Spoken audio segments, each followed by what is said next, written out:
And here we go, part 2 of the new tabletop.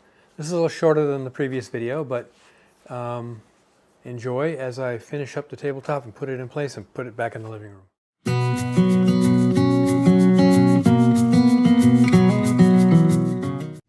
So I figured the angle I want, and it's not a huge amount of wood removed, but it's going to give that, you know, that little less of a visual impact.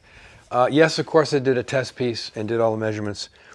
And like with all jobs like this, you do the end grain first and then the side grain. And I've put up a feather board to keep it pressed against the fence nice and tight, so I get a nice even cut. Plus the fact that that's pretty stable wood. So let's grab it. So this is the dollar side. So we flip it around like this. This is the bottom. And you can see, actually, what I didn't show in the other segment is I actually drew lines all the way around to get the cuts that I wanted. So let's do some angles here. They'll have to be sweetened up a little bit with maybe a plane and some sanding, but this gives you the 99% of what you want.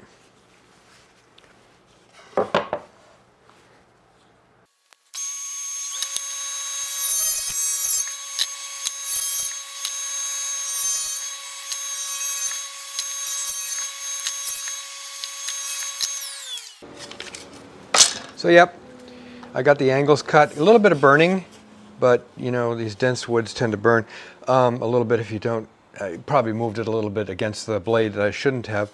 But there's the angles, there's the bevels. And now I'm going to clean these up by hand, make them look nice, and then start the finishing process. And then attach it to the thing and put it back where it belongs. Yeah, I got to make this nice. Bevels and sanding complete. Sanded to 320 on all the dollar sides. I actually went 220 here. But since I'm going to use amber shellac as my first coat, I'm going to clean it off with denatured alcohol first. Because shellac is dissolved in denatured alcohol. And I'm going to be using the Zinsser, I think it's Zinsser, amber shellac, which adds a nice color to the finished piece before you put your hard coat on, which in this case will be polyurethane. So what I'm doing here is getting the sanding dust off with the denatured alcohol. Okay, there's that. Now I'm going to let that dry for a while, give it a good brush off, and then we'll pad on the amber shellac. And it'll start looking nice. Yeah, that's clean. Okay, let's let that dry and we'll come back and do the shellac. Well, here we are after 2 coats of amber shellac, which is the Zinsser shellac amber. I also use clear shellac on some of these projects. Now, if I'm doing an antique restoration or if I'm doing a piece that's going to stand alone as an antique replica, I have shellac flakes and I'll mix up my own shellac. But for general all-around shop use, I use the Zinsser stuff. It really works well. So, what have we got here? This is what the wood looks like in the raw after it's been sanded. This is the same board, came out of this board. This is what it looks like now with the 2 coats of amber shellac. And I don't know if you can see the rays, the sapele rays in there. So that's what it looks like with the 2 coats of amber shellac. Oh, and 1 coat of spar grade water-based polyurethane to give you a nice tough surface, because this is going to, you know, it's going to have coffee cups on it and stuff like that. I mean, I have coasters and all that, but just in case of drips. Now, a little point here I want to make about wood color. This is the same wood. This is the same wood from when I first made the table. And it looked kind of like this when I finished it, but this is oxidation and sun tanning or light tanning. And most people know that woods will darken with age. This is mahogany darkened with age. This had different grain structure than this, so it'll darken a little differently. So this is what it looks like after many years. This will eventually darken to the same color.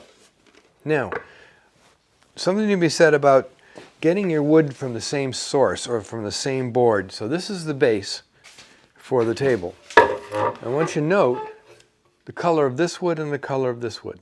It's all mahogany, but these are two different boards. This board and these are obviously came out of two different trees, so they darken differently. If you want your pieces to age gracefully, color-wise, try your best to get all the wood from the same tree. It can be really difficult, I know, unless you buy the entire log that's been cut into flitches for you. So that's where we are now. I'm going to finish putting the coats on here. About 2 or 3 more coats of the polyurethane on the top and the sides and the bottom. Bottom I'll get 1 coat, and then I'll give it a good buffing and then a waxing, and then we'll attach it to the tabletop, to the table frame, the table. So that's next. More coats of stuff, and this project will be done.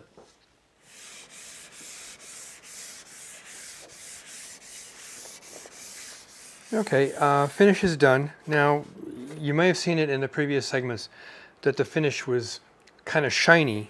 I'm not a real fan of shiny, glossy finishes.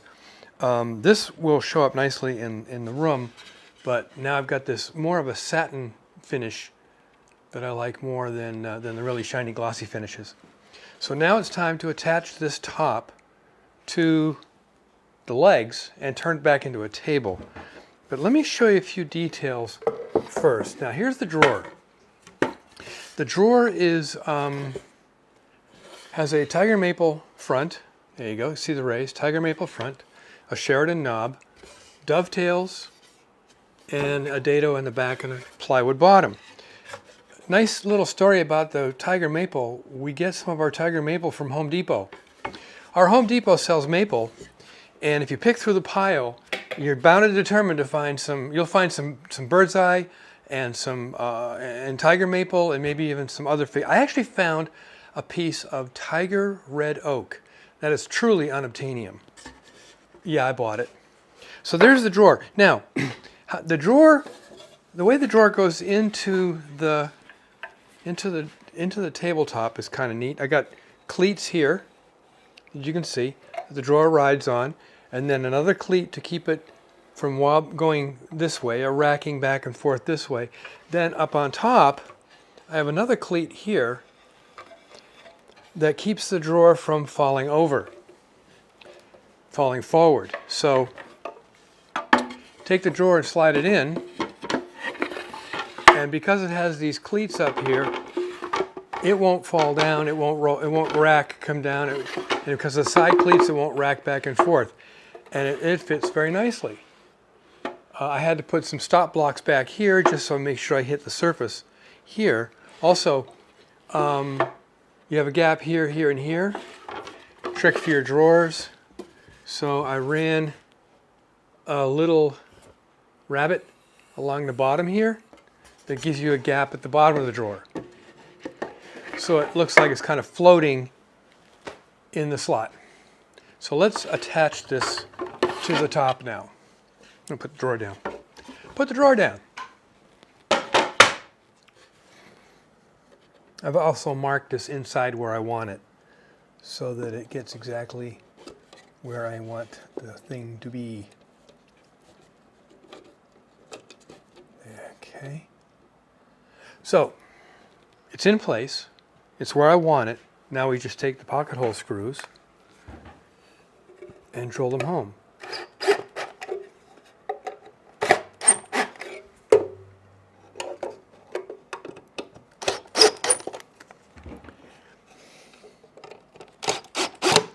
That's where the calibrated torque wrist comes in. So there it is. Top's in place. And now you can see what I mean. I'll bring the camera in closer and I'll show you what I mean about this optical weight. So what we have here is the top. It's 3/4 of an inch thick, but with this just a little under a 3/8 inch edge, due to the bevel, the optical weight, or you visual weight is less. Same here. You can see, and here.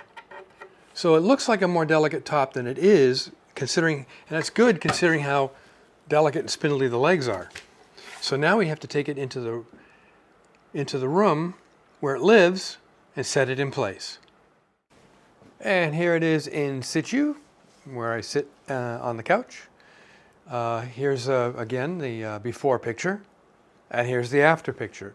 Doesn't look like a big change, but it's a much nicer top on this table now. Okay, that's it. I know, 2 videos to do a little tiny tabletop, but there was a lot of detail work involved.